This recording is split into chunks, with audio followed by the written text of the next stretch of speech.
1981 Australia और New Zealand Melbourne में खेल रहे थे और न्यूजीलैंड को लास्ट बॉल पे जीतने के लिए 7 रन चाहिए थे और मैच टाई करने के लिए 6 रन।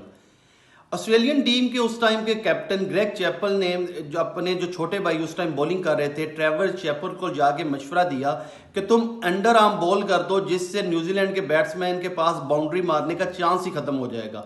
उन्होंने इसी तरह किया, उन्होंने आके अंडर आर्म बॉल कर दी, जिससे क्या हुआ कि न्यूजीलैंड के जो बैट्समैन थे उसने बॉल को डिफेंड किया और इससे एक बहुत बड़ी कंट्रोवर्सी क्रिएट हो गई। सबसे पहले तो उनके घर से ही उनके बड़े भाई इयान चैपल उस टाइम जो थे वो कमेंट्री कर रहे थे ऑस्ट्रेलिया के लिए। तो जब उन्होंने अपनी आंखों के सामने ये देखा और उन्होंने कमेंट्री में बोला कि अपने छोटे भाई ग्रेग चैपल का नाम लेके कि तुम ये नहीं कर सकते, कि क्योंकि ये है तो विद इन लॉ उस टाइम के, लेकिन ये against the spirit of game है। आप कोई भी ऐसा शॉर्टकट नहीं अपनाते, ऐसे शॉर्टकट से जीत के लिए नहीं जाते कि जो अनफेयर हो। ये बात इधर ही खत्म नहीं हुई। न्यूजीलैंड के जो उस टाइम के प्राइम मिनिस्टर थे रॉबर्ट मेल्डन, उनको ये बात हजम ना हुई और उन्होंने बहुत पुरजोर जो था इस चीज़ पे एहतजाज किया और थ्रेट भी किया कि वो टीम वापस बुला लेंगे और ये सारा कुछ हुआ। ये होता है कि जिंदा कौमें जो हैं वो अपने राइट के लिए अगर उनके साथ कोई गलत हो तो वो इसके लिए इस तरह फाइट करती हैं।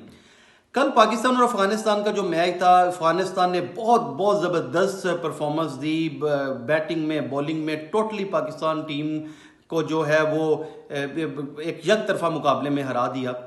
उसके बाद जो अफगानिस्तान के प्लेयर थे उनमें हमने पास में भी देखा है, पाकिस्तान और अफगानिस्तान के जितने भी मैचेस हुए, ना सिर्फ उनके प्लेयर्स बल्कि उनका क्राउड भी, उनसे हार भी हजम नहीं होती और उनसे जीत भी हजम नहीं होती। पाकिस्तान के जितने भी क्लोज मैचेस थे शारजा में हमने देखा कि अफगानिस्तान कितने जो उनके शायकीन थे उनको डिपोर्ट किया गया क्योंकि उन्होंने पाकिस्तानी शायकीन पे कुर्सियां और डंडों के साथ जो था वो हमला किया था।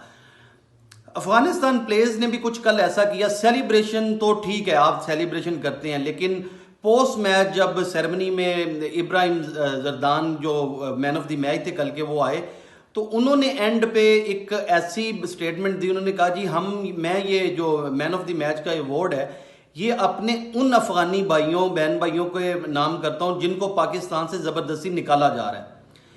अब होता क्या है कि आईसीसी भी इस पे एक्शन नहीं लेता और अभी तक पीसीबी की तरफ से भी इस चीज पे कोई ऐसी स्टेटमेंट इशू नहीं की गई, ना कोई एहतजाज किया गया।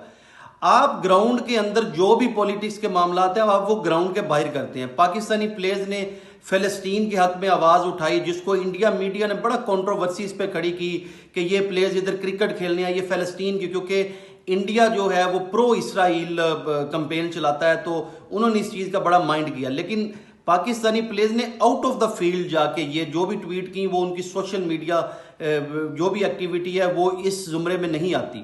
लेकिन मैच के बाद इस तरह की स्टेटमेंट देना ये एक पाकिस्तानी कौम के साथ भी फॉरगेट अबाउट के इसमें हकीकत क्या है कि पाकिस्तान ने कितने सालों से अफगान लोगों को अपने मुल्क में पनाह दी और ये 40 लाख ऐसे लोग हैं कि जो रजिस्टर्ड ही नहीं है पाकिस्तान, जिनकी आइडेंटिटी नहीं है।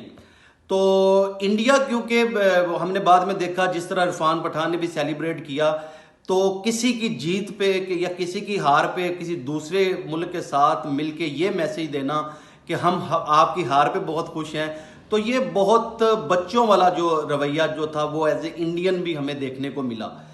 तो ये क्रिकेट है, क्रिकेट को क्रिकेट की तरह लेना चाहिए। हमने जब भी देखा है कि अफगानिस्तान जब पाकिस्तान के अगेंस्ट खेलती है तो वो उनके जज्बात वो बड़े डिफरेंट होते हैं।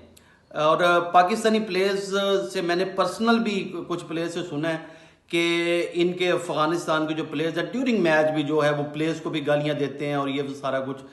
आई होप सो कि पीसीबी को भी इसमें थोड़ी समझ आए और वो इस चीज़ का एहतजाज रिकॉर्ड करें और आईसीसी भी इस मामले को देखे। नहीं तो ये एक रीत चल जाएगी कि जो भी टीम जीतेगी कल को पाकिस्तान को कोई प्लेयर अफगानिस्तान के अगेंस्ट जीत के कुछ ऐसी स्टेटमेंट दे देगा तो ये चीज़ फिर कंटिन्यू रहेगी।